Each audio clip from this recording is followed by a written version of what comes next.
Y comenzamos, como ya les decíamos, en el Congreso Nacional, porque hasta ahora la Comisión de Hacienda de la Cámara de Diputados está discutiendo más bien la manera en que se van a resolver las indicaciones presentadas mayoritariamente por la oposición, pero también hay indicaciones del oficialismo y la sorpresa es que hay indicaciones del gobierno. Bueno, de todo esto vamos a conversar a partir de ahora con Nicolás Donoso, que está precisamente en el Congreso en Valparaíso. Nicolás, ¿cómo estás? Muy buenas tardes.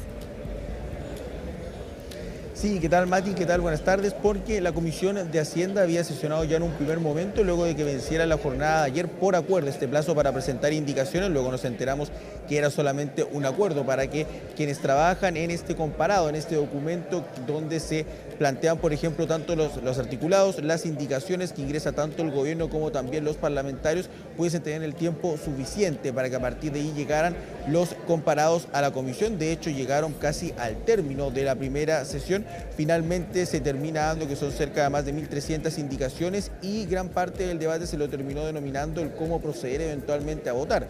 Desde la oposición acusaban que había un ánimo dictatorial de alguna forma por el presidente de la comisión, Agustín Romero, y del gobierno de eventualmente pasar la máquina, pero desde el oficialismo han ido contestando durante gran parte de la jornada lo opuesto, y que es la oposición la que busca medidas obstruccionistas y también ir dilatando el debate para que no se cumpla con la suma urgencia que el gobierno renovó. Hay que recordar el pasado 5 de mayo y que por tanto contempla que a más tardar el miércoles 20 de mayo la Cámara de Diputados va a tener que despachar en la reforma el proyecto de reconstrucción o de reactivación económica, y por tanto ahí los plazos son relevantes en el sentido de que mañana hasta total despacho va a sesionar la Comisión de Hacienda. Eso ya está confirmado, para que posteriormente sea revisado los articulados correspondientes en la Comisión de Medio Ambiente y finalmente la Comisión de Trabajo, para ver, por ejemplo, aspectos relacionados al CENSE y también a las medidas de endurecimiento para las falsas licencias médicas o el mal uso o el uso fraudulento derechamente de las licencias médicas. Eso ya explicado en un primer momento respecto al cronograma de trabajo, pero lo decíamos, hubo una álgida discusión durante la tramitación, inclusive previo a que se suspendiera la sesión, para que luego de los cerca de 30 minutos pudiesen ir debatiendo cómo se iba a proceder a votar. Y finalmente la información que tenemos también en base a lo que hemos estado revisando en la comisión es que el presidente de la Comisión de Hacienda, Bendigo Agustín Romero, pondría en votación, Mati, eventualmente aquellas enmiendas, más de 1.000 que presentaron distintos parlamentarios de oposición, que van en el sentido de modificar, por ejemplo, algún guarismo o que también tienen relación a Quiroga, gasto fiscal. Por tanto, gran parte de estas podrían ser declaradas inadmisibles y son las que se irían agrupando en paquetes, sobre todo las que tienen reacciones similares, aquellas que, por ejemplo, no cuentan con firma o que apenas se están firmando, para que se pongan en votación. La derecha ostenta 8 de los 13 votos de la comisión, por tanto, todas aquellas, más allá del debate, de que algún parlamentario vaya pidiendo la palabra, debiesen ser declaradas inadmisibles, y luego se va a proceder a las cerca de 26 indicaciones que fueron presentadas por el Ejecutivo, donde se hacen, algunos parlamentarios de oposición acusaban algunas modificaciones menores, por ejemplo, a las aprehensiones de la Corte Suprema en materia de resolución de calificación ambiental, donde se rebaja los permisos sectoriales idealmente de 2 años a 6 meses, que eso también va a ser materia de la Comisión de Medio Ambiente, pero acá también se tiene que votar algún grueso de indicaciones, o respecto a la eliminación eventualmente de contribuciones para mayores de 65 años, y también qué va a pasar con la propiedad intelectual, donde se va a realizar alguna modificación. Y vamos a pasar a escuchar las primeras reacciones a lo largo de la comisión, para dar cuenta también de un ambiente que a ratos fue bastante tenso, donde pedía la palabra inclusive diputados que no forman parte de la comisión, pero que igual han hecho acto de presencia a lo largo de la tramitación, inclusive lo hicieron en la discusión en general. Pasamos a escuchar, eso sí, a dos que sí integran esta comisión, como es el caso del diputado independiente PPD Carlos Bianchi, expresidente además de esta comisión, y al diputado del Partido Nacional Libertario Pierre Carlesi, quien acusa a la oposición de medidas dilatorias. Aquí estamos frente, presidente, con su presidencia. Usted lo que está haciendo es que esta Comisión de Hacienda sea totalmente irrelevante. Aquí se está llevando una estrategia de último momento, donde todas las indicaciones que presentamos, todo el debate que hemos tenido con estas indicaciones sustitutivas, se pretende hacer caer cada uno de los aportes que hemos hecho. Lo que no puede ocurrir es lo que usted está haciendo, presidente: inhibir la discusión, prohibir la discusión, hacer a través de un acto dictatorial como que usted acaba de leer, donde nos impone y nos hace, además, no respetar nuestra propia Constitución. Esto se produce después de anuncios repetidos de distintos parlamentarios de inundar esta comisión para que no se pueda votar el proyecto, para alargar artificialmente, introduciendo permanentemente indicaciones que todos sabían que eran improcedentes, que no iban al fondo del asunto, solo para alargar la discusión. Estos son los shows. Llevamos nuevamente 40 minutos sin partir la discusión del debate. Ya, es que aquí hay que entender una cosa que es bien relevante a la hora de este debate, que en realidad es bastante difícil de seguir, porque efectivamente la oposición anunció la presentación de un tsunami, una inundación de indicaciones. Sabemos que no todas son constitucionales, porque hay muchas de ellas que erogan gasto fiscal, que significan un gasto, y eso no pueden ser iniciativas parlamentarias, sino que son solamente iniciativas de la presidencia. Pero lo que hoy día ha ocurrido ahí, Nico, es que el gobierno ha presentado también indicaciones sustitutivas en que cambia ligeramente la redacción del artículo. Es facultad del presidente de la comisión poner en orden cuáles son las indicaciones que se votan primero. Por lo tanto, si pone estas indicaciones de gobierno y son aprobadas, luego no se pueden presentar indicaciones a este artículo ya, entre comillas, indicado. Por lo tanto, eso es lo que desde la oposición se ha calificado ahí, bueno, lo decía el diputado Bianchi, de antidemocrático, pero incluso fueron más duros, porque el diputado Raúl Leiva dijo que esto se trataba de un fraude constitucional. Entonces, claro, a una estrategia de inundamiento se responde con esta otra estrategia. Lo que no tengo claro en estos instantes es finalmente cómo se decidió salir de esto, porque todo esto estaba ocurriendo sobre la marcha, por lo tanto no sabemos qué parte, si el presidente va a llamar a votar, el presidente de la comisión va a llamar o no a votar primero las indicaciones sustitutivas presentadas por el gobierno, o se van a discutir las indicaciones presentadas por los parlamentarios, que no son solamente oposición, sino que también hay algunas del oficialismo.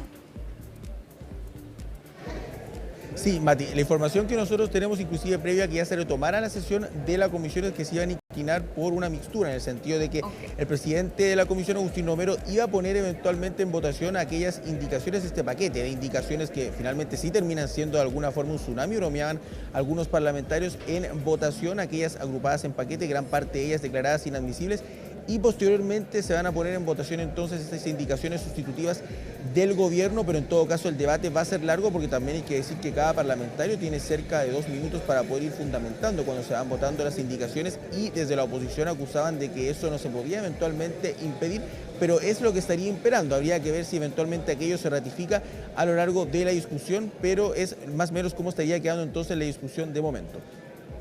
Bien. Sigamos revisando cuáles fueron las argumentaciones que se han dado a lo largo de esta discusión, porque también hubo varias intervenciones. Pasemos a revisarlas. Lo hemos visto en las declaraciones de la prensa, tanto por el señor ministro, que nos acompaña por su intermedio presidente, que acá se quiere gobernar por decreto. Se quiere gobernar negando el debate democrático. A nosotros lo que nos asusta es lo que dijo el Consejo Fiscal Autónomo, que la eventual aprobación de este proyecto de ley se superaría el límite de endeudamiento del 45% del PIB. Por eso, presidente, nos sumamos a el anuncio de recurrir por la constitucionalidad de este proyecto de ley y los vicios que se están dando en su tramitación. Aquí lo que no corresponde es instalar con total liviandad la idea que esto va a ser un fraude constitucional por parte ya sea del presidente de la comisión por su intermedio o bien desde el gobierno. Eso no corresponde, esto es grave, es injusto, busca deslegitimar el debate antes que se produzca. Acá se habló de 1.500 indicaciones, al final fueron 1.219 indicaciones, y también eso se podría decir que es de mala fe porque no pasa ningún debate. A mí lo que más me preocupa acá es que, al fin y al cabo, independiente de todo, el diálogo no está fructificando. Bien, lo decíamos y lo volvemos a ratificar. Primero entonces votar las inadmisibilidades y luego ya de lleno con las indicaciones del Ejecutivo durante su intervención, en todo caso en la comisión. Una de las varias intervenciones que tuvo el diputado Agustín Romero señalaba que se va a dar cumplimiento a los plazos, por lo que explicábamos. Algunos parlamentarios señalaban, bueno, urgencia suma, se ratifica la semana pasada el miércoles, pero entonces vence el próximo miércoles. Claro, pero él explicaba que por tramitación, al ser una comisión técnica, la instancia de Hacienda tenía que despachar eventualmente mañana miércoles, cerca de la medianoche, el proyecto para que eventualmente Mati tenga tiempo y plazo suficiente para poder pasar tanto por medio ambiente como por trabajo. Luego se evacúe el informe y a partir de ahí se tenga plazo para el próximo martes poner en votación en la sala de la Cámara, tanto en general como en particular este proyecto. Pasamos a escuchar al diputado Romero. Les voy a leer el artículo para que nadie se lo olvide. Artículo 188, inciso final.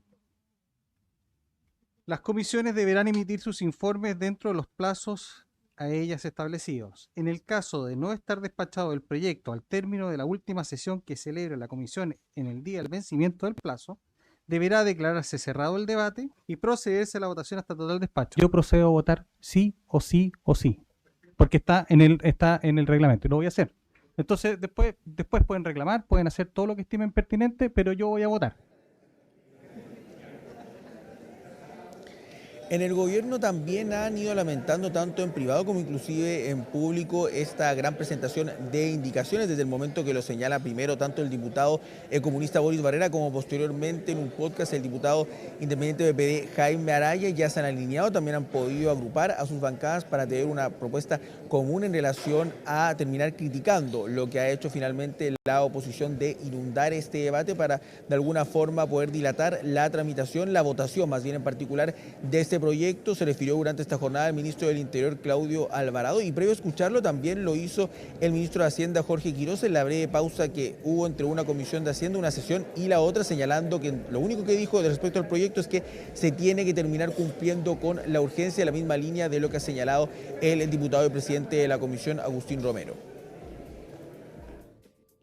Es una conducta, por decir algo, extraña del Parlamento. Un proyecto que tiene, no sé, 40 y tantos artículos, que se le presenten 1.500 indicaciones.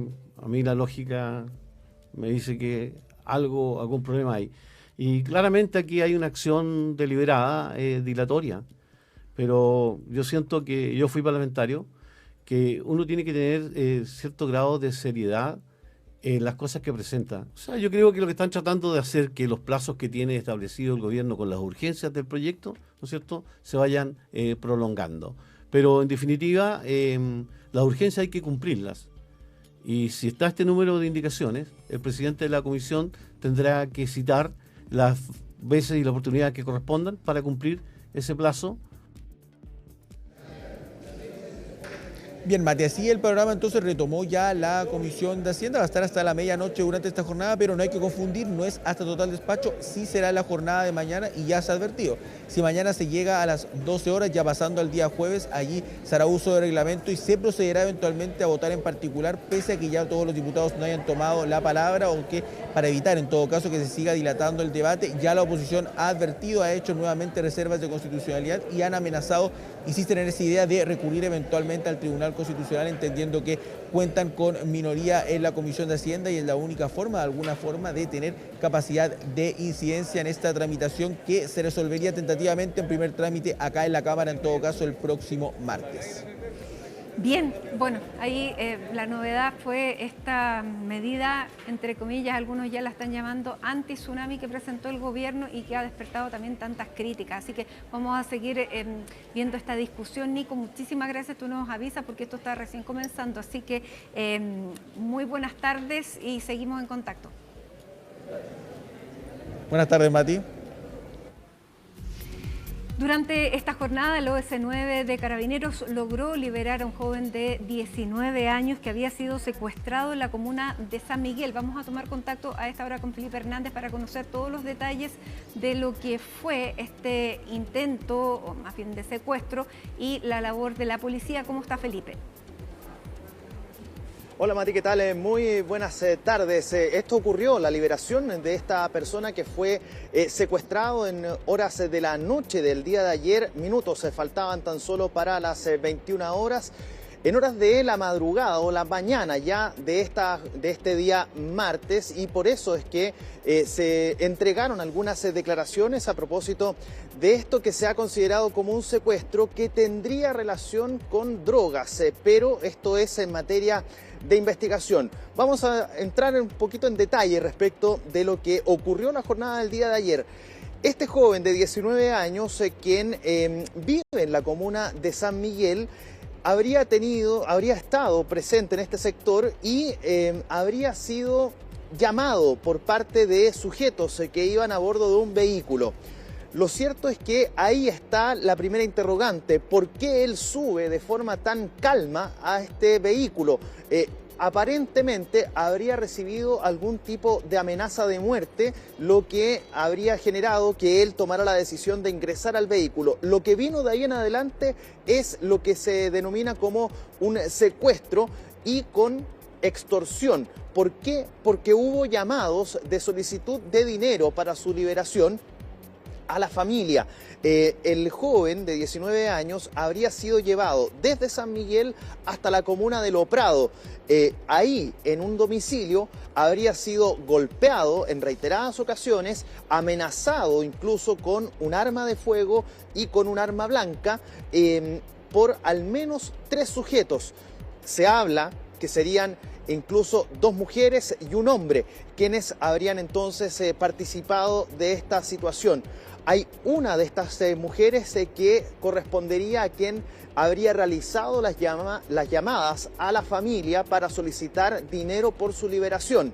Luego de eso, estos sujetos toman a la víctima y se la llevan hasta Santiago Centro, donde hasta la calle Almirante Latorre con Amunátegui, donde finalmente entonces estos sujetos llevan hasta a la víctima y tratan de subirla a un vehículo de aplicación, la que en una primera instancia, esto es materia de investigación, pero en una primera instancia estos sujetos habrían recibido el rechazo de el primer conductor de aplicación y llaman a otro, quien finalmente entonces es el que llega hasta ese lugar y intentan llevarse a la víctima hasta otra zona, pero es en ese instante donde Carabineros logra la detención de estos sujetos, tanto los 3 involucrados en este hecho como también al chofer de esta aplicación. A la víctima de 19 años finalmente la rescata Carabineros. Por eso es que se entregaron declaraciones por parte del personal del OS9 de la institución policial uniformada en la jornada del día de hoy, con más detalles respecto de las diligencias que se han ido desarrollando en torno a este secuestro y entrega justamente Carabineros más antecedentes respecto de la situación ocurrida desde la jornada del día de ayer hasta en la noche, hasta la mañana del día de hoy. Revisemos lo que señaló Carabineros.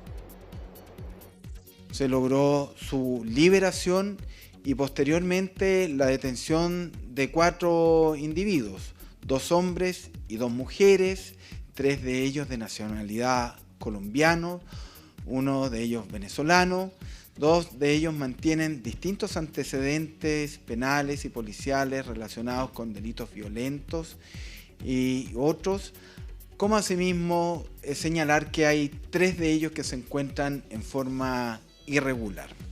No solamente vamos a investigar el hecho puntual por lo cual estamos hoy convocados, sino que para Carabineros y para el Ministerio Público es sumamente importante determinar si hay otros delitos asociados a esta agrupación criminal hoy intervenida y detenida.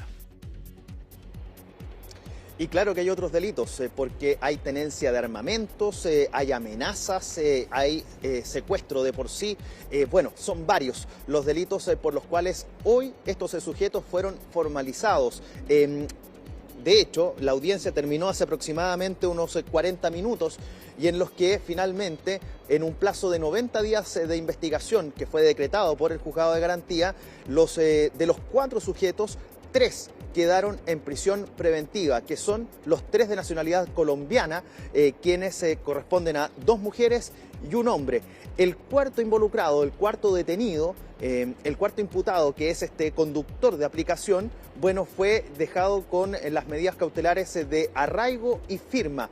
¿Por qué? Porque según el relato que habría entregado la víctima, bueno, este sujeto habría llegado ya prácticamente en los últimos instantes, previo a que detuvieran a los verdaderos involucrados en este hecho, y por eso es que no tendría una participación directa en lo que tiene que ver con el mismo secuestro, con las amenazas y con los golpes que habría sufrido esta persona, también con la extorsión, por supuesto. Por lo tanto, él queda con unas medidas cautelares más bajas que los otros 3 detenidos, imputados, formalizados en la jornada del día de hoy. Son los 3 de nacionalidad colombiana, el venezolano queda con arraigo y firma. Esto es lo que también en una audiencia hay que señalar, que al ser el delito de secuestro, bueno, se entregan antecedentes en este tipo de audiencias un tanto sensibles. Por eso mismo es que la audiencia de por sí fue reservada. Por eso es que esperamos al fiscal que formalizó los cargos en la jornada del día de hoy a los 4 imputados, y esto fue lo que señaló al terminar la audiencia. Se solicitó por parte del Ministerio Público la prisión preventiva de 3 de los imputados, muy en concordancia efectivamente con lo que señaló la propia víctima en relación a la participación que tenían los 3 imputados con mayor participación, y respecto al cuarto quedó con medida de arraigo y paralelamente de firma en la comisaría respectiva. ¿La víctima conocía a los secuestradores? No, a ver, en relación a ese antecedente, lo que nos indica la víctima en el transcurso de la mañana es que no los conocía, que fue abordado en este sector de San Miguel, de la comuna de San Miguel, no eran conocidos por parte de los imputados. La víctima le relata particularmente de por qué se acerca e incluso él mismo se sube al automóvil. Me voy a remitir a lo mismo que le consulté recién. Básicamente hay algunas diligencias investigativas que no me voy a referir. Para finalizar, 2 temas muy importantes. No se descarta la posibilidad de que puedan existir más detenidos. Por eso mismo es que todavía se están realizando diligencias por parte de Carabineros, y todo bajo la atenta mirada y coordinación del equipo ECO del Ministerio Público. Y por otro lado, se pudo acreditar que hubo un pago. Lo que no se ha dicho oficialmente es a cuánto ascendería ese monto, pero de que hubo un pago por la liberación porque se buscaba la liberación de este joven de 19 años que fue secuestrado en la comuna de San Miguel, llevado hasta la comuna de Loprado y posteriormente entonces encontrado, liberado y encontrado por parte de Carabineros en la comuna de Santiago Centro. Con la cuestión en vivo. Bien, Felipe, un caso que se resuelve afortunadamente con la liberación de este joven, pero vamos a seguir atentos, por supuesto, a la investigación y sobre todo la investigación a los responsables. Que tengas una buena tarde. Igualmente, chao, chao. Hacemos una pausa a esta hora en Hoy es Noticia con esta imagen de la capital, donde a esta hora, miren, los termómetros han bajado y la temperatura es de 11 grados, cielos ya cubiertos en la capital, una temperatura muy, muy distinta a la que teníamos el día de ayer y que anuncian cielos bastante más nublados el resto de la semana. Con esta imagen nos vamos a la pausa y ya regresamos con más.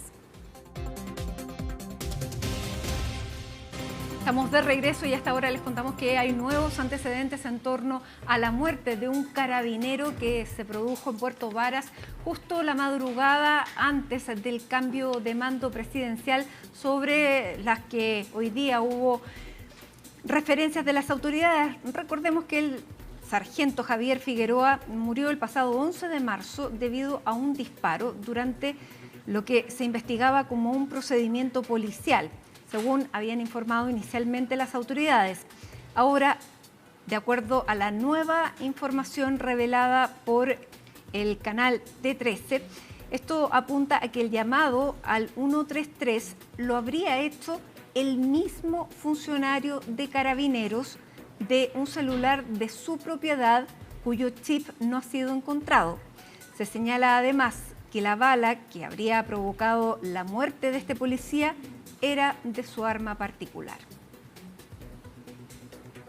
Es importante señalar que se trata de una investigación de carácter reservada y que mientras la investigación se mantenga en esa condición, como Fiscalía no entregaremos antecedentes sobre esta.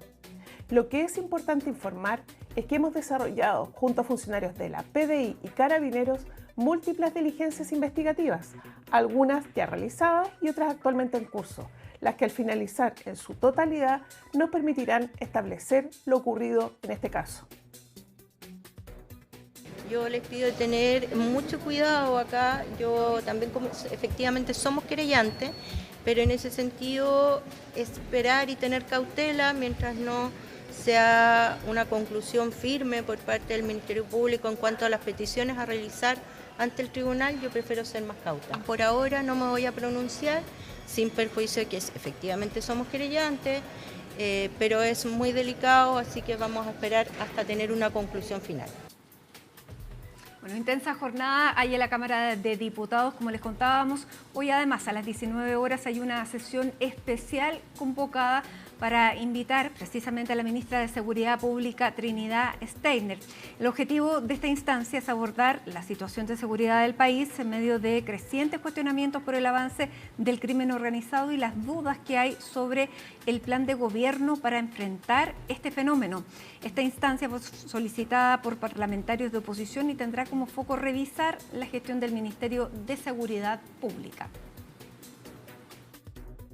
Va a ser una oportunidad para dar cuenta nuevamente de nuestra estrategia como Ministerio de Seguridad, de dar cuenta de todo lo que hemos realizado y de lo que ya hicimos en el Senado hace poco tiempo, así que ningún problema. Yo he señalado que si es necesario volver a explicar reiteradamente nuestras estrategias, nuestro plan, lo haremos todas las veces que sea necesario. Bueno, de esto y de lo que está ocurriendo ahora en la Comisión de Hacienda es que queremos conversar con el diputado, además es el jefe de bancada del Partido Socialista, el diputado Raúl Leiva, a esta hora de la tarde, que es miembro además de la Comisión de Seguridad, y por eso también queremos conversar con usted sobre las expectativas que hay para la sesión de esta tarde a las 19 horas con la ministra de Seguridad. Pero ahora, y visto que también participó como jefe de bancada del Partido Socialista en la Comisión de Hacienda, que está comenzando a debatir estas más de 1.400 indicaciones que se han presentado al proyecto de ley de seguridad, es que lo saludamos y vamos a conversar de las dos cosas. ¿Cómo está, diputado? Hola, Matilde, muy buenas tardes. Harto que conversar, hartas cosas que debatir acá en el Congreso el día de hoy, así que una agenda bien cargada. Así es. Lo primero, Matilde, dígame. Escuché por retorno lo que planteaba la señora ministra. Fíjese usted que en la Comisión de Seguridad Ciudadana la ministra compareció en dos oportunidades. En primer lugar, para decir que se rebajaba el 3% del presupuesto y los ítems que se iban a rebajar del presupuesto ministerial, y luego para decir que no había ese 3%. Le hemos pedido por oficio, no en una, sino que en reiteradas oportunidades, de que informe cuál es la estrategia y cuáles son los planes del gobierno en materia de seguridad, la cartera que ella encabeza. Y hasta el día de hoy no tenemos respuesta. Es por eso, frente a esta inacción, porque escuchaba a la ministra que decía que lo ha dicho muchas veces, eso es falso. Parecía Nunca que lo había dicho ha planteado al Senado. cuál es la estrategia. En la Cámara de Diputados nosotros se lo hemos pedido, le hemos oficiado y lamentablemente nunca ha entregado una respuesta. Y más que los parlamentarios... Claro, y el día de ayer ustedes la habían invitado a la Comisión de Seguridad, pero ella no asistió. No solo la hemos invitado, le hemos pedido que nos conteste un oficio para que nos establezca cuáles son las políticas, las nuevas políticas públicas a implementar, o cuál es la agenda legislativa que tiene por objeto robustecer tanto en materia de prevención social o situacional como en la persecución criminal, particularmente el crimen organizado.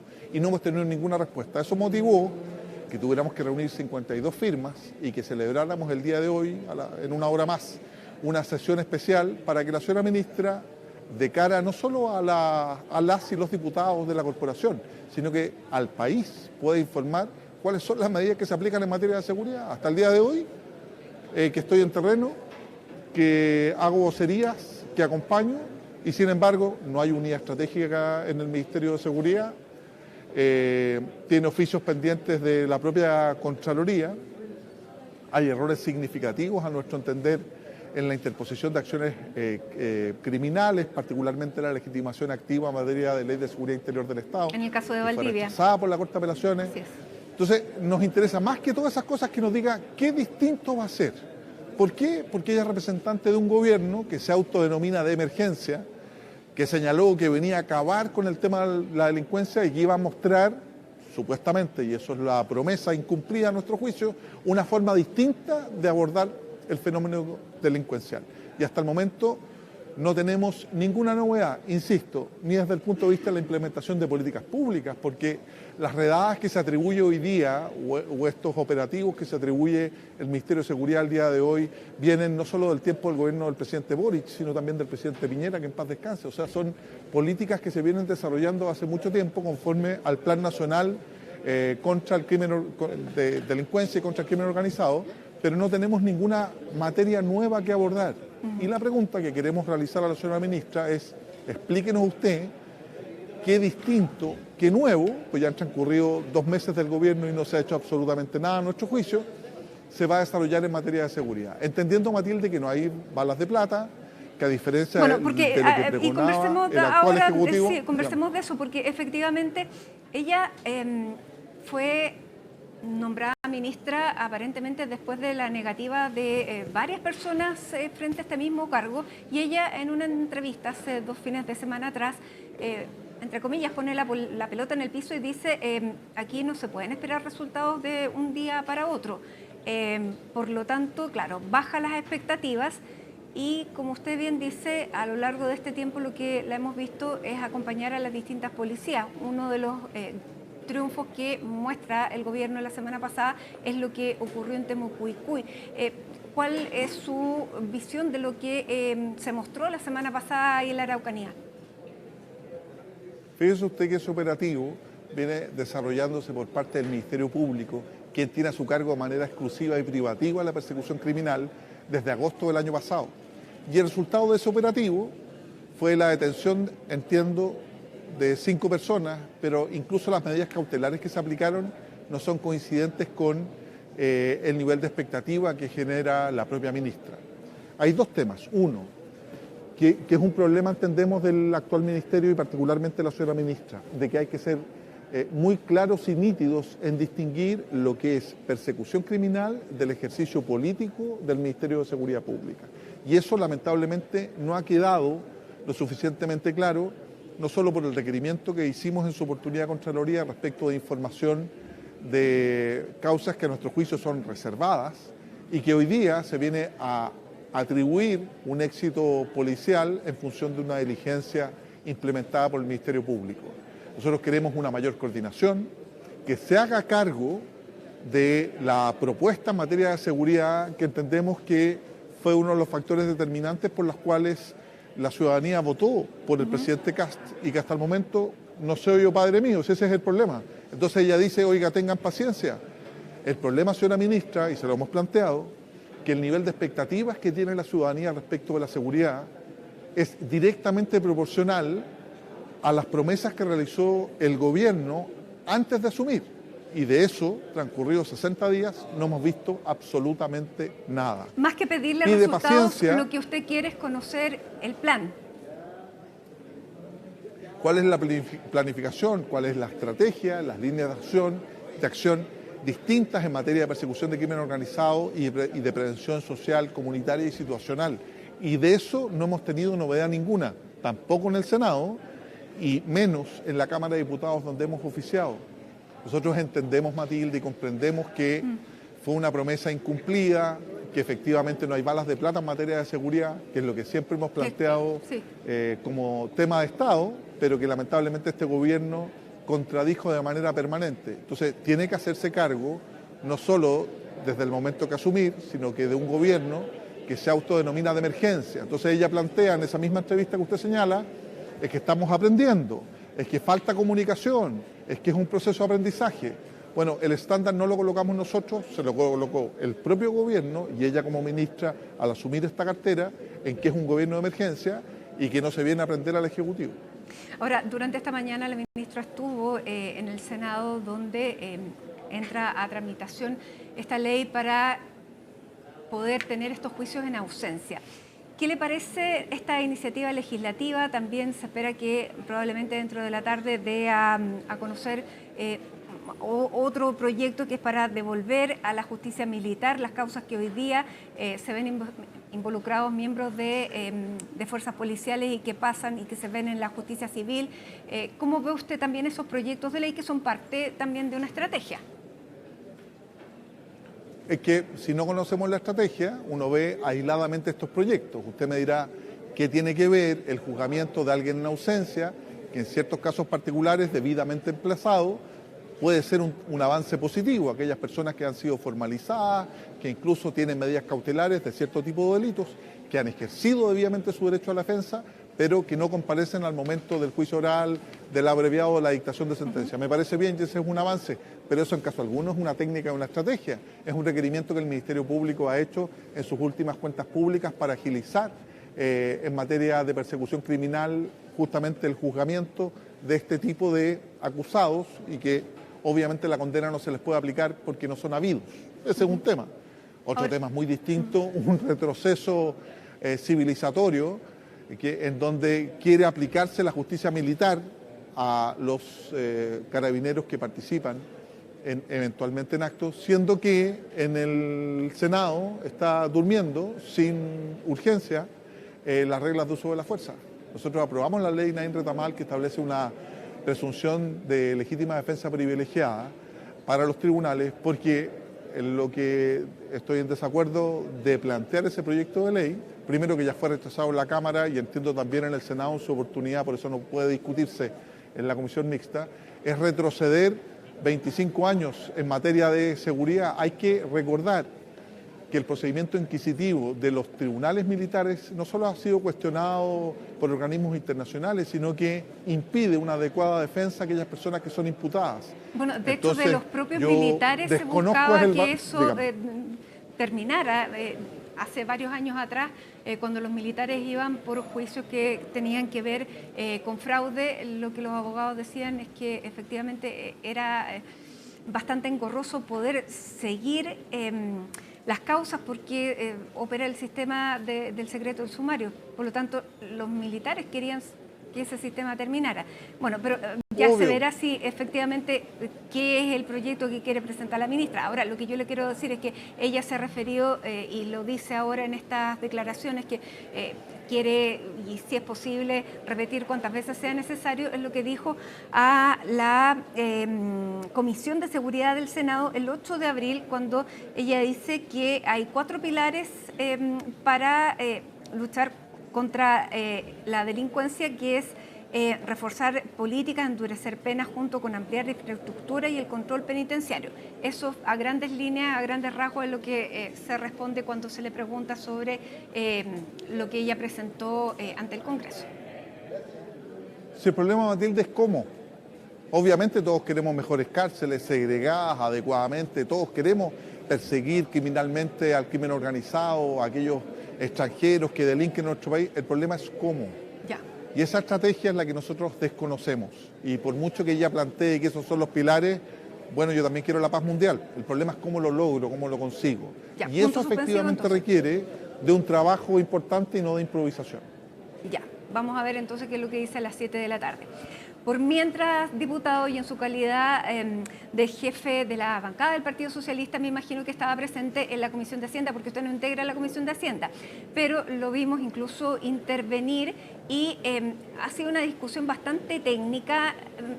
En resumidas cuentas, el gobierno, ante lo que se venía como tsunami, presenta una estrategia para detener este tsunami, proponiendo indicaciones sustitutivas al propio gobierno para acotar la discusión. ¿Cómo lo reciben ustedes?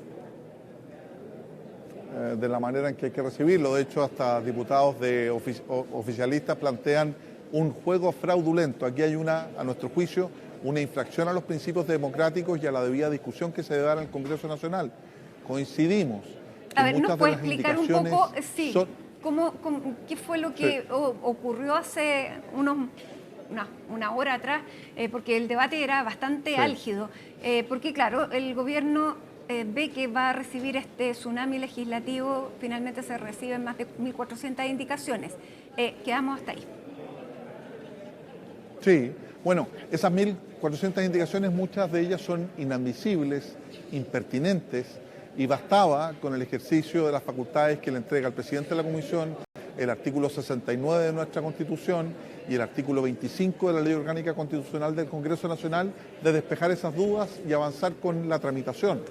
Sin embargo, en ese juego tan criticado por el gobierno y el oficialismo de un obstruccionismo por parte de muchos diputados que presentaron una cantidad importante de indicaciones que tenían, según ellos, el objeto de dilatar, lo que hace el gobierno es caer en el propio juego, en esa misma forma que tanto criticaba, y al proponer indicaciones que son en lo sustantivo iguales al proyecto de ley, permite que el presidente de la Comisión tenga que votar esas indicaciones planteadas por el Ejecutivo a cada uno de los artículos del proyecto de ley, evitando la discusión de fondo y de indicaciones aditivas o modificatorias que muchos parlamentarios presentaron. Ahí hay que discriminar y distinguir aquellas que eventualmente podrían tener un efecto dilatorio u obstructivo, y esa es una labor que le corresponde a la Secretaría y a la Presidencia de la Comisión. Y lo que le hemos hecho ver en este, a nuestro juicio, verdadero fraude democrático, porque inhibe el desarrollo de una discusión adecuada, primero al gobierno al presentar una legislación miscelánea donde modifica más de 15 cuerpos legales de manera sustantiva en un solo proyecto de ley. Entonces, no esperará el gobierno que esta discusión de casi 15 leyes paralelas se discutan concentradas en una pura semana, y eso es lo que, a lo que acudimos el día de hoy.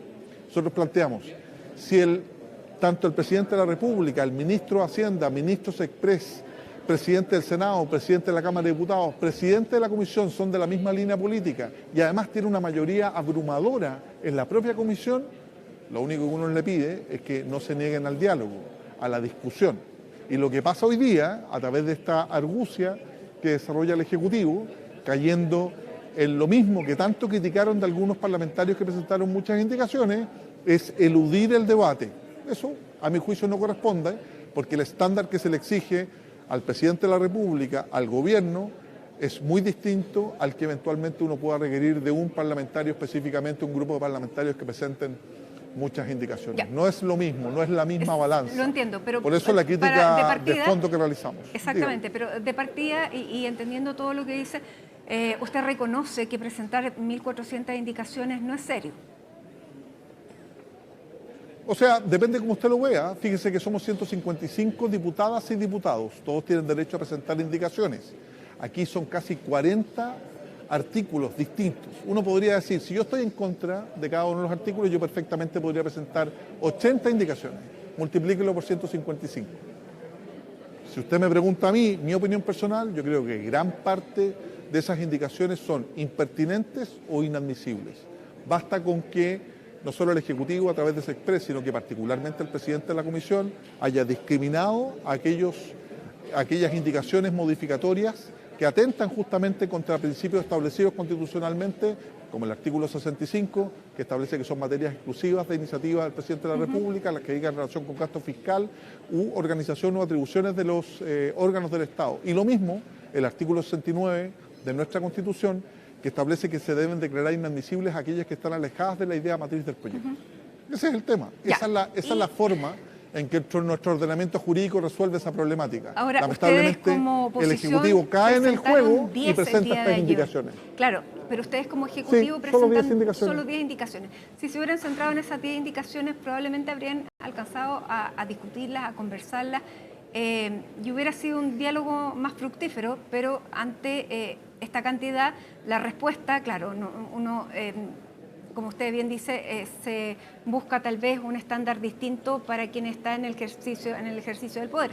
Pero en respuesta a estas 1.400 es que dicen no vamos a dejar que en el fondo se aplace, se finalmente se termine por abrumar una discusión que no se va a poder realizar, entonces lo que yo hago es presentar indicaciones sustitutivas que, como el presidente de la comisión es de mi sector político, las va a votar en primer lugar y por lo tanto luego a una indicación ya indicada no se le pueden presentar otras y entonces se caen todas las demás. Ese es más o menos el juego, ¿no? Sí, pero con un elemento determinante, Matilde, que se omite, que el Ejecutivo maneja las urgencias y este proyecto tiene que estar votado a más tardar el día 20 de mayo por la urgencia. Por consiguiente, es innecesario que el Ejecutivo caiga en el mismo juego de aquellos que pretendían obstruir el desarrollo de un debate legítimo, entendiendo que en la propia comisión incluso hay 8 oficialistas y 5 de oposición. Ese es el contrasentido que vemos en la acción del Ejecutivo, que no se había visto nunca, en donde ellos decían y planteaban, el Ejecutivo y el oficialismo, mire, aquí se cae en el barro y se pretende ensuciar o enlodar el desarrollo de un proceso legislativo. Bueno, fíjese usted que nos acabamos de enterar que el Ejecutivo hizo exactamente lo mismo. Cuando yo como autoridad paso por la calle y alguien le dice, por cierto, si yo voy por la calle y alguien me agrede o me tira un garabato, ¿yo le puedo responder de la misma manera? ¿Soy autoridad? Yo creo que no. Y si lo critiqué fundadamente, tampoco puedo responder de la misma manera. Al Ejecutivo, al Gobierno, al Presidente de la República, a sus ministros, uno se cortó. No, yo lo estoy escuchando perfectamente, no sé si me está escuchando. Se cortó. Ahí el camarógrafo Juanito le puede contar que lo seguimos cortó escuchando. La comunicación. Pero lo vamos a llamar de nuevo para que nos pueda responder a esta hora de la tarde cuando la comisión sigue en debate. Ahora estamos viendo la intervención del senador Bianchi, quien es parte de la bancada del PPD y que también ha sido bastante crítico frente a esta estrategia del gobierno. Diputado, estábamos viendo entonces que efectivamente usted decía, si alguien me agrede y yo soy autoridad, no le puedo responder de la misma manera. Ahora, usted plantea que esto es un fraude constitucional, sin embargo, está dentro del reglamento que esto puede realizarse. Hay principios constitucionales que inspiran no solo nuestra legislación, sino también el desarrollo del debate y lo que se está haciendo aquí, y es por eso que invocábamos el rol que tiene el Congreso Nacional, particularmente en el caso del presidente de la Comisión, porque se sienta un precedente muy complejo. Porque luego otro gobierno podría hacer lo mismo, yo me opondría.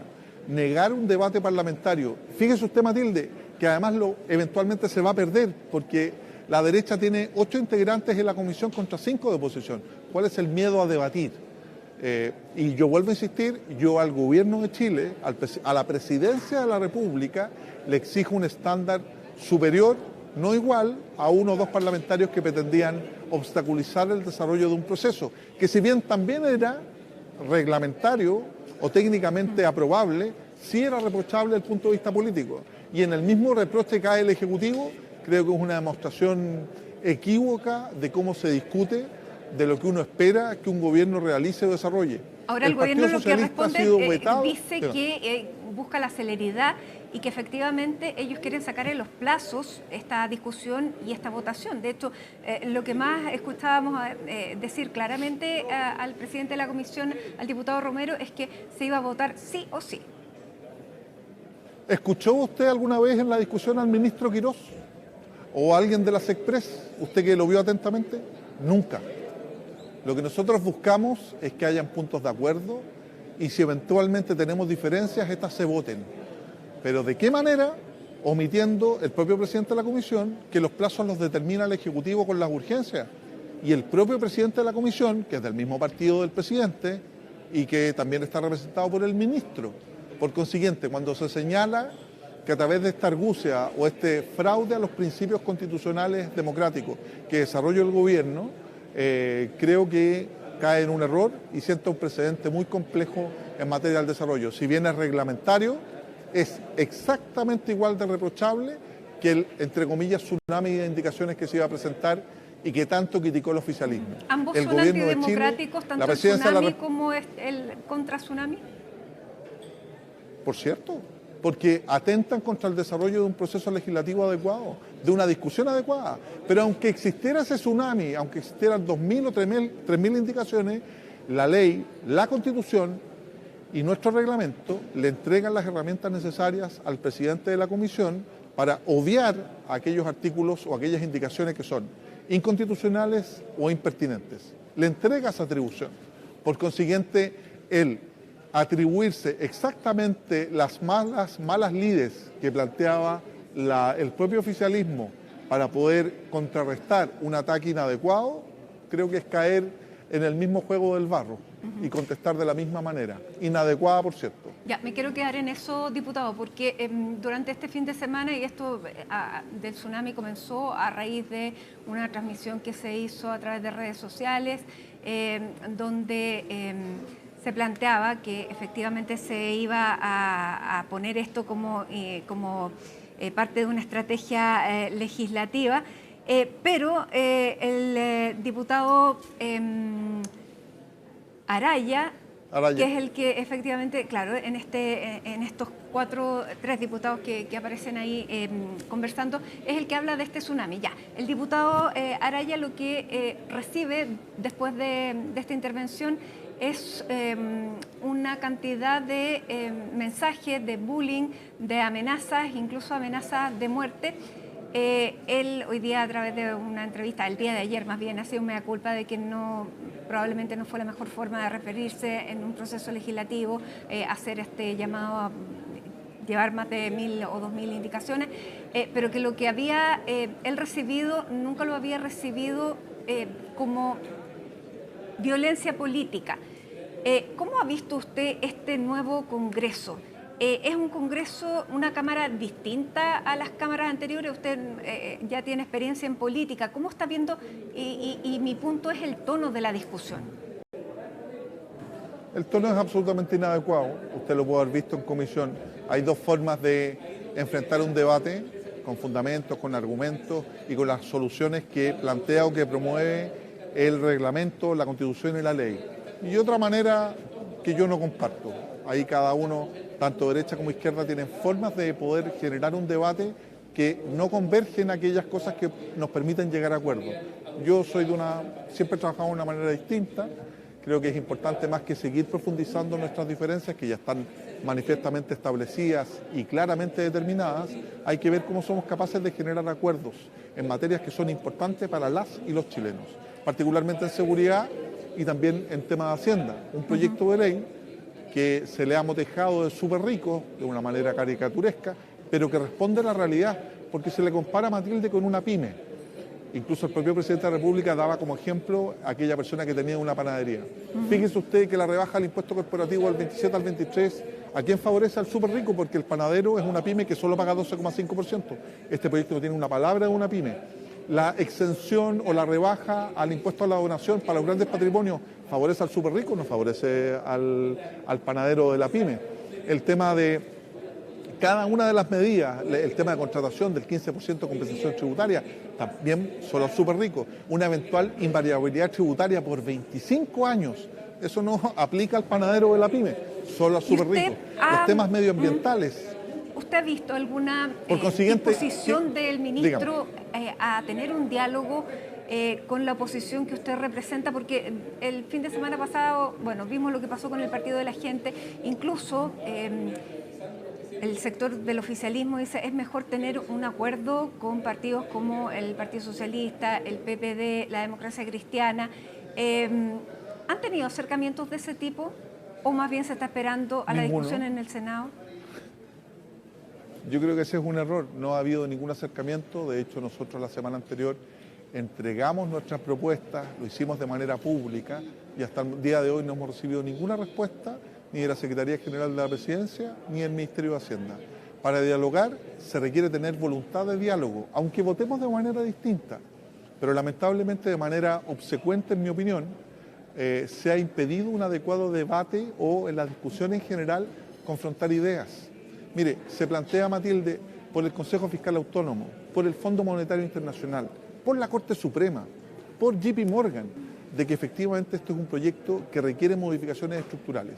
Y ninguna de esas han sido recogidas en las indicaciones del Ejecutivo. Nos parece que de una manera inadecuada, también con estas indicaciones sustitutivas, se quiere sustraer del debate a la Cámara de Diputados y por eso apelábamos al propio presidente de la Comisión, que si bien es oficialista, entendiera lo importante que es reivindicar la función pública, la labor parlamentaria y elevar el nivel del debate. Ya, pero para eso hablando también del nivel del y no debate, caer en lo mismo que se critica. Para poner el punto de la calidad del debate. ¿Aporta la calidad del debate el llamado de la diputada Lorena Pizarro a llenar las graderías y a manifestarse si es que efectivamente los puntos que se plantean no son recogidos? ¿Usted quiere que yo le diga que no estoy de acuerdo o que eventualmente se conculque una garantía individual que tienen todas las y los chilenos de manifestarse públicamente? Por eso le respondo. Toda manifestación política pública, en la medida que se haga dentro de los cauces institucionales y con las debidas autorizaciones, no debiera atemorizar absolutamente a nadie. La movilización y el derecho a manifestación es algo consustancial a la democracia y además un inherente como un derecho humano de cualquier persona, siempre que se haga de buena manera. Cuando Disculpe, se diputado, pero yo no eso, quiero indicarle, o sea, discúlpeme, pero no le estoy indicando una respuesta ni tampoco le estoy sugiriendo, solamente le hago una pregunta. No, yo estoy de acuerdo, Matilde. Yo le formulo una respuesta en ese sentido, de que el llamado que hace alguna diputada, en el entendido que se tiene que hacer dentro de los cauces institucionales de un derecho que está garantizado en nuestra Constitución, no tendría nada de malo. En la movilización social está garantizada, siempre y cuando no haya violencia. Usted me preguntaba respecto de la violencia política que se ejercía respecto del diputado Araya, que tuvo una mala frase, una intervención inoportuna. Eso le ha llevado a amenazas de muerte muy complejas. Y de ahí no he visto ningún apoyo. Hay que apoyar y hay que condenar cualquier tipo de violencia política, más no, Matilde, en mi opinión, y esta es mi opinión, los llamados a movilización o manifestación, siempre y cuando se hagan dentro de los cauces normales. Lo que sí estamos claros, y particularmente yo lo he dicho siempre, es que hay que condenar todo tipo de violencia. Independiente de las causas que la generan, hay que condenar la violencia en sí y luego tendremos tiempo para ver cuáles son las causas para mejorarlo. Pero siempre hay que condenar la violencia política. Y finalmente, diputado, porque esto trajo también respuestas y una de ellas fue del exdiputado Kaiser, que sugirió que si alguna movilización convocada por el Partido Comunista deriva en hechos de violencia, se debería incluso iniciar un proceso sancionatorio que pueda terminar en su disolución. Bueno, yo no me voy a hacer cargo de lo que plantea el diputado Kaiser. Yo creo que es importante conocer las normas dentro del ordenamiento jurídico y eso no tiene sustento ni fundamento. Es más, él mismo hoy día enfrenta una causa ante el Tribunal Constitucional por dicho que son contrarios al ejercicio democrático y el Tribunal Constitucional tendrá que resolverlo.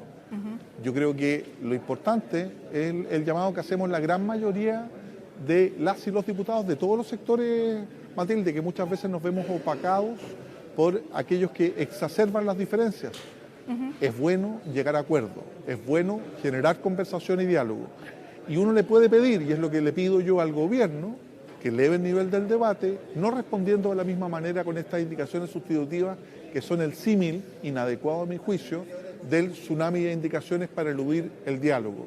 Los propios parlamentarios del oficialismo decían que en este juego fraudulento que se producía entre Ejecutivo y Congreso, creo que debemos ser capaces de, con fundamento, con conocimiento legal y algo que hace falta muchas veces con estudio de nuestras normas, elevar el nivel de debate y generar más que una profundización de nuestras diferencias, es cómo a través de los proyectos de ley que salen del Congreso Nacional se mejora la calidad de vida de las y los chilenos. Y creemos firmemente, y este es un tema de convicción, que la propuesta que realiza el Ejecutivo no garantiza en caso alguno eso, tanto así que el propio informe financiero y el propio ministro Quiroz plantea en un principio que esto generaba empleo y que lo mantenía y que ahora que hace que no se pierda el empleo. Bien, diputado. Entonces hay que analizarlo con cautela.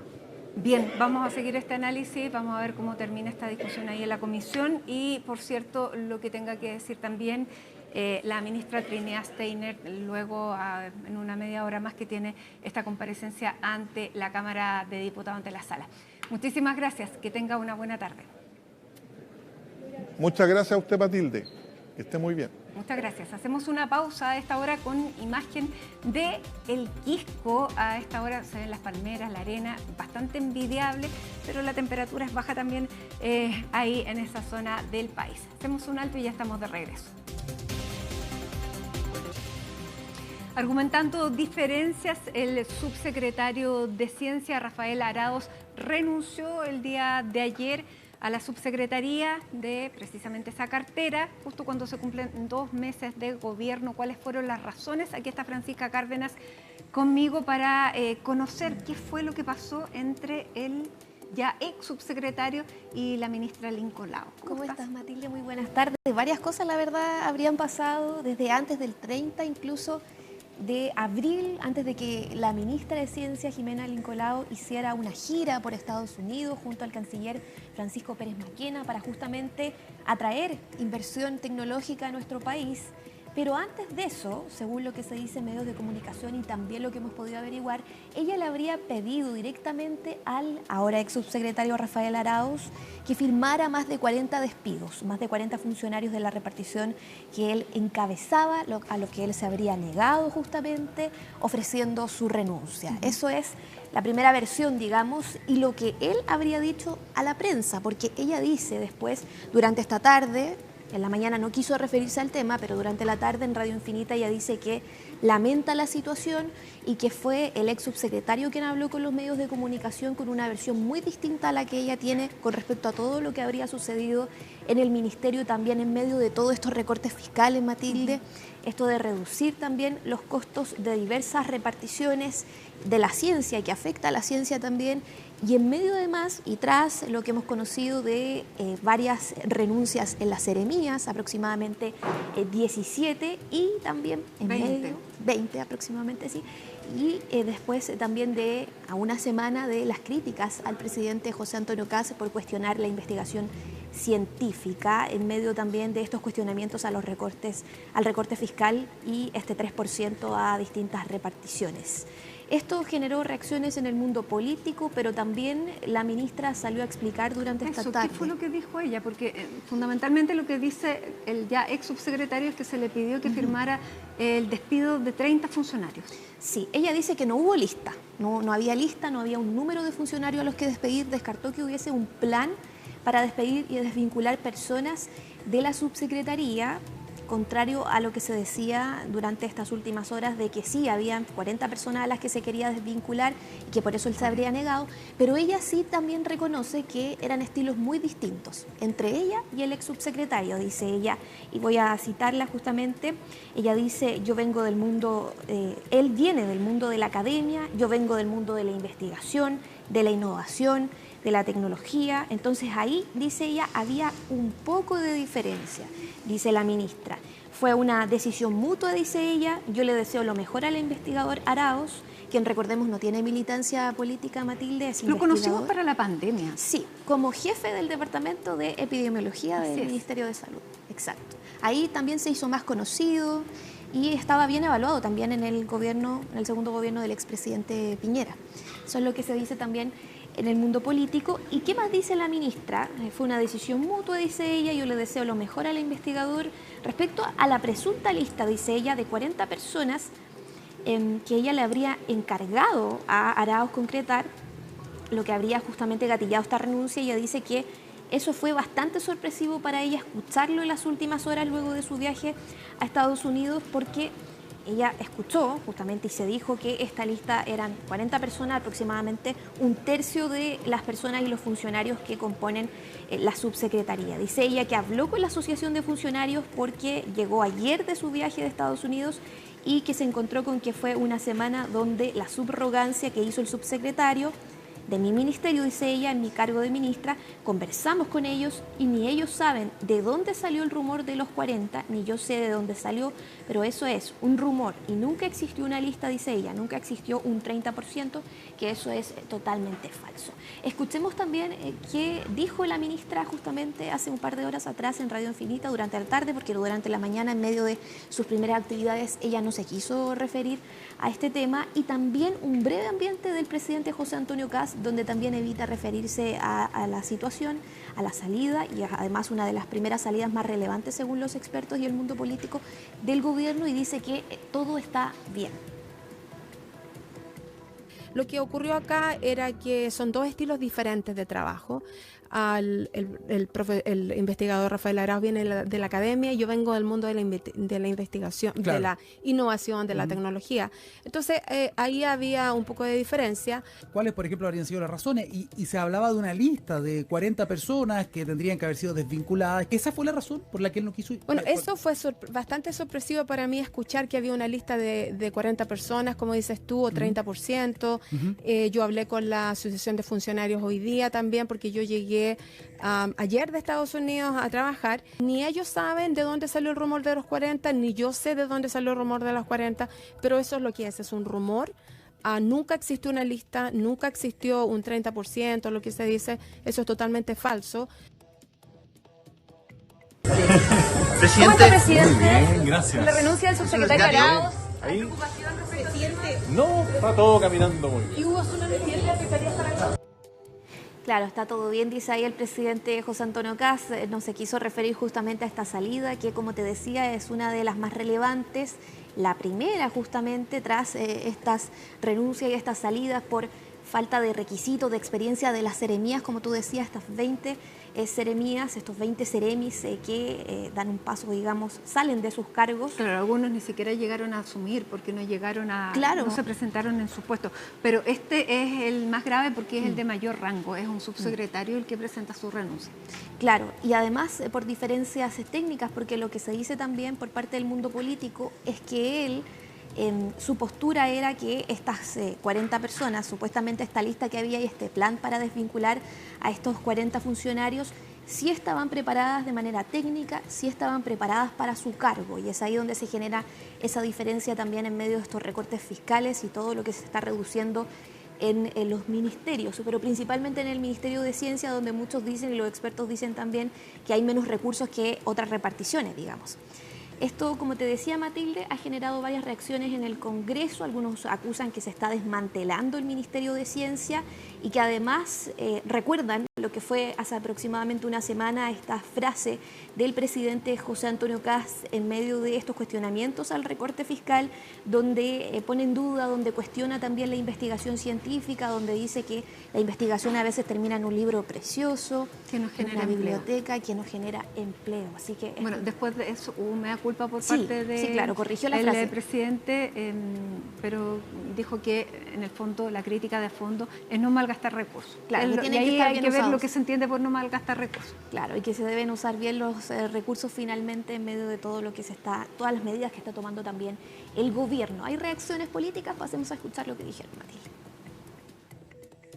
Que a solo 60 días de iniciado el gobierno, a propósito de los recortes, salga y renuncie, es un hecho que no es menor. Lo que nosotros estamos viendo es un Ministerio de Ciencia y un gobierno que ha quedado claro y reflejado en las propias declaraciones del presidente Kast. Este es un tema de fondo. Este es un gobierno que desprecia a la ciencia. Este es un gobierno que siente rechazo por la academia. Este es un gobierno que siente que gastar plata en ciencia, en investigación, es votarla. Llama poderosamente la atención el hecho de que justamente en el momento más crítico en la Comisión de Ciencia, la discusión de la IA, la discusión de la neurociencia también, se baje del escenario alguien que es técnicamente alguien muy bien preparado. Esta forma de hacer la pega quizás no estaba en su forma o en su fondo, y obviamente dando un paso al lado seguramente se sacaba un montón de presión. El problema es que deja de manifiesto temas comunicacionales, temas de lineamientos, pero principalmente deja cojo un poco al gobierno tratando de imponer o de poner en la discusión temas de organización, pero principalmente de orden. Bueno, ahí también el diputado hace un análisis de lo que está ocurriendo también en la Comisión de Ciencia, en ambas comisiones. Dice que también hay varias diferencias, y lo que han dicho también en el mundo político es que había diferencia en las formas, en los estilos, como también reconoce la ministra, pero también en la discusión que se está dando por inteligencia artificial en la Comisión de Ciencia del Senado, también en la Cámara, y que ahí habrían estilos distintos entre la ministra y el ex subsecretario Rafael Arauz. Bueno, recordemos que también es parte de esta mega reforma el tema de cómo alimentar la inteligencia artificial, y en esta mega reforma se propone poder que entren contenidos liberados, más bien que va contra la propiedad intelectual y eso es rechazado incluso por el oficialismo. Claro, de hecho uno de los proyectos que está en la Comisión de Ciencia, Matilde, pretende regular todo lo que tiene que ver con el uso de la inteligencia artificial y hay parlamentarios que dicen que es malo el proyecto, hay que ver cómo se va a analizar, pero ahí también se ha encontrado en esta discusión la ministra con el ex subsecretario. ¿Quién quedó como subrogante, digamos, en la subsecretaría? Carolina Rossi, quien justamente tiene el cargo de jefa de División de Tecnología Emergente y al ser consultada también la ministra Lincolao de quién podría ser el futuro o futura subsecretaria de Ciencia, ella dice que es una gran oportunidad de encontrar un subsecretario, dice en Radio Infinita, de que sea una persona que nos pueda ayudar a juntar todos estos mundos que están un poco separados, dice ella, por estos estilos diferentes de los que habla, el de la empresa e innovación, en algunos casos el mundo de la universidad, de los centros de investigación, los colegios, la sociedad civil, las autoridades, dice ella, cuando se le pregunta si se va a buscar a otra autoridad justamente en torno a lo que ha sido la salida del ex subsecretario. Hay que llenar el cargo, no sabemos con quién, si queda la subrogancia o se busca otra persona. Claro, así que bueno, hay varias reacciones también en el Congreso, Matilde, pasemos a escuchar parte también de lo que dijeron durante esta jornada. No es un desmantelamiento, esto a mí me parece que es una evaluación que se hizo respecto a quienes debían o no continuar en base a criterios que sean los que den mayor eficiencia, el buen uso de los recursos públicos, de cómo se está llevando adelante, además también una readecuación, un ajuste o una forma de proyectar lo que es el Ministerio de Ciencia. Si hoy otros ministerios en que ocurra lo mismo, me parece que la decisión, me parece a mí, de quienes son los que no se sienten cómodos, debe ser la misma. Aquí, si alguien está en el gobierno, es para aportar, para colaborar con las decisiones y con el programa que tenga cada uno de los ministerios. Lo que nos ha entregado el ministerio es que hubo una diferencia de opinión y creo que un ministerio, para funcionar de la mejor manera, requiere que haya una visión similar, ¿no es cierto?, entre el ministerio en sí y la subsecretaría. Yo espero que la nueva persona que tome las riendas de la subsecretaría permita que el Ministerio de Ciencias pueda trabajar de la mejor manera. Chile tiene que subirse a la revolución de inteligencia artificial que estamos viviendo y para eso necesitamos un Ministerio de Ciencia que sea capaz de trabajar unido y hacia adelante. Otro de los puntos interesantes que abordó la ministra Lincolao, Matilde, en esta entrevista con Radio Infinita es donde dice que ella viene de una escuela, dice ella, donde las decisiones de recursos humanos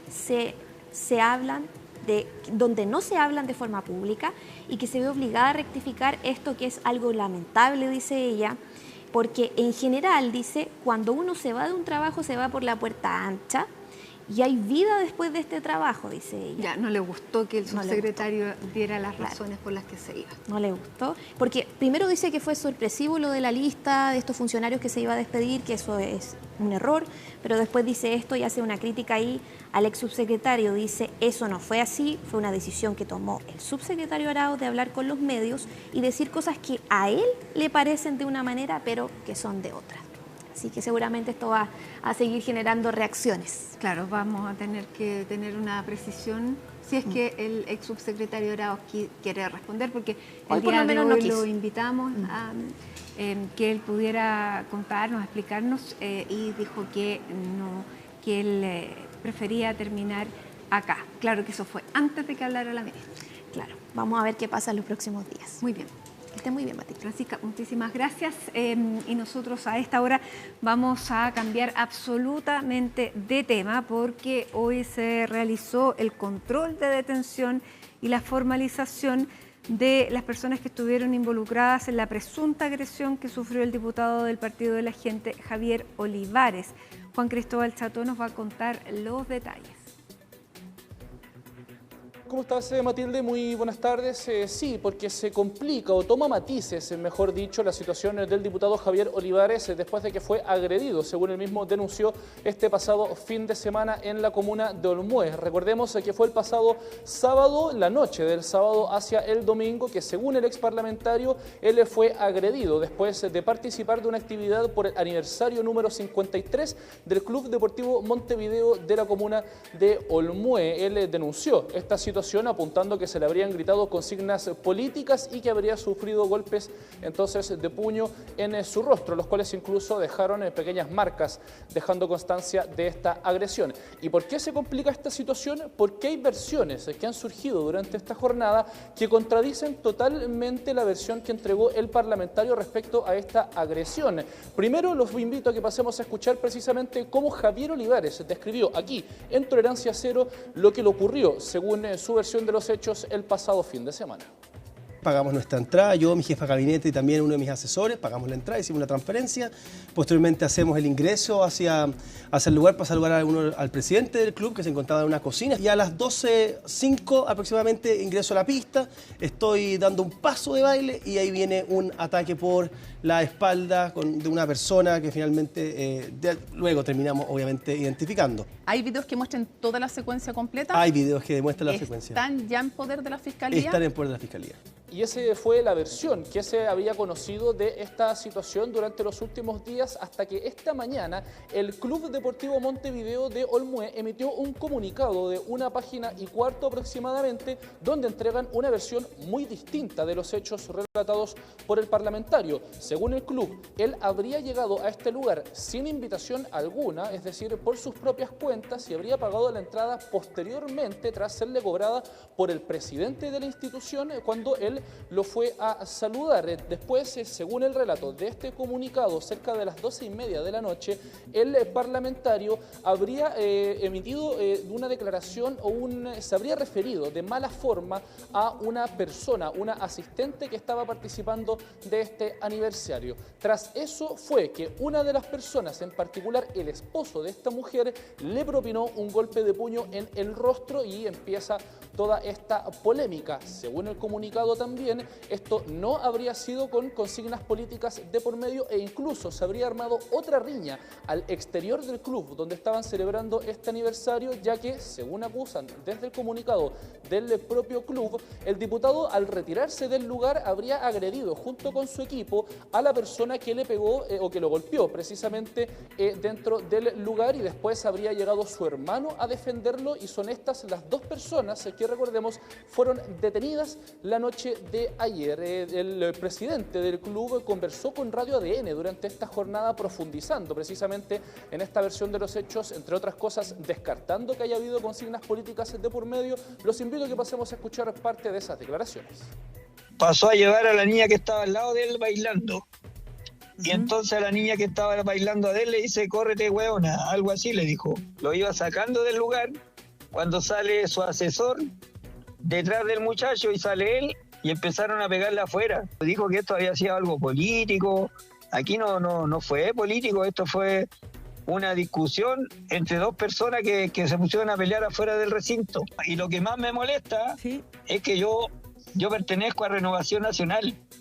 Entonces, muchos diputados y senadores de mi línea, incluido el presidente, dio que yo no estoy avalando la violencia, pero sí que las cosas se digan lo que realmente pasó.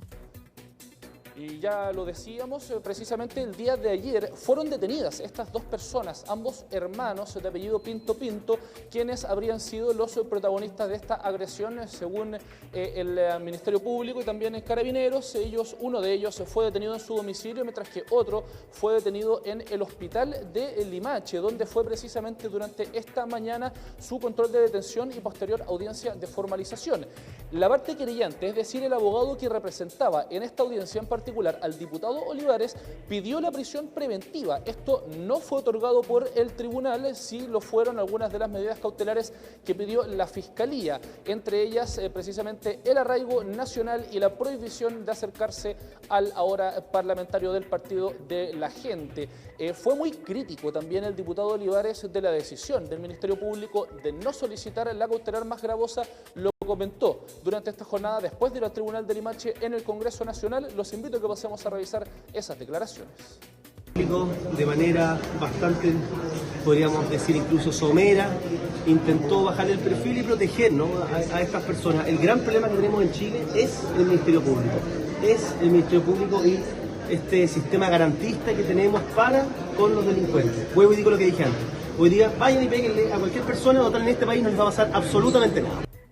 Ya lo decíamos entonces, medidas cautelares de arraigo nacional y prohibición de acercarse a la víctima para estos dos adultos de 37 y 39 años, hermanos, quienes fueron detenidos por esta agresión al diputado Olivares. Pero lo cierto es que no sabemos a ciencia cierta cuál es el relato oficial del Ministerio Público respecto a esta agresión, si es que sería más similar a lo que dice el parlamentario o si tendría más coincidencias con lo que acusa el club. Esto porque durante esta jornada el tribunal del juzgado de garantía de Limache no permitió el acceso a la prensa, algo que fue solicitado tanto por la defensa de los dos detenidos como por el abogado del diputado Javier Olivares. Estos dos intervinientes solicitaron no hacer pública esta audiencia de control de detención y posterior formalización, por lo que no hemos podido saber hasta el momento, al menos a ciencia cierta, cuál es el relato del Ministerio Público respecto a lo que habría ocurrido el pasado fin de semana.